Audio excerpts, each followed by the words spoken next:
அன்னைக்கு ஒரு நாள் பெசநகர் பீச்சில் நடந்து போயிட்டு இருக்கப்ப காஞ்சனாக்கா கடன் ஒரு மீன் கடையை பார்த்தேன். ஃபிஷ்ஷை எடுத்து பக்கவா ஃப்ரை பண்ணி கொடுத்துட்டு இருக்காங்க இந்த கடையில். இந்த கடையில் மீன், கடமா, ப்ரான்ஸு, நண்டு, அது மட்டும் இல்லாமல் ஃபிஷ் கட்லெட், இந்த மாதிரி வெரைட்டியான டிஷ்ஷஸ்லாம் கிடைக்கும்னு சொல்லிட்டு அந்த அக்கா சொன்னாங்க. சரி உங்கள் கடையிலேயே டேஸ்ட்டாக இருக்கிற ஒரு ஃபிஷ்ஷை எடுத்து வறுத்து கொடுங்க அப்படின்னா, தம்பி கொடுவா ஃபிஷ் அக்கா வறுத்து கொடுக்குறேன், சாப்பிட்டு பார்த்து டேஸ்ட் நல்லா இருந்தால் மட்டும் காசு கொடுப்பா அப்படின்னாங்க.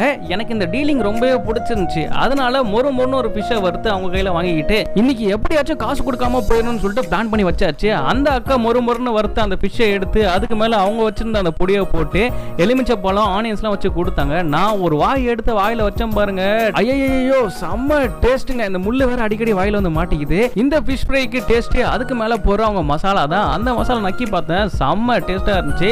இந்த மீன் இருக்கு இல்லையா, அதை பாருங்க, இந்த மீனோட வாய் இருக்கும், இந்த மீனோட கண்ணு இருக்குல்ல, இந்த கண்ணுல விரல விட்டு நோண்டி அந்த கண்ணை எடுத்து சாப்பிடுறது பயங்கர சாட்டிஸ்ஃபைங்கா இருக்கும். நீங்களும் இதே மாதிரி சாப்பிடுவீங்களா அப்படிங்கறத கமெண்ட் பாக்ஸ்ல கமெண்ட் பண்ணுங்க.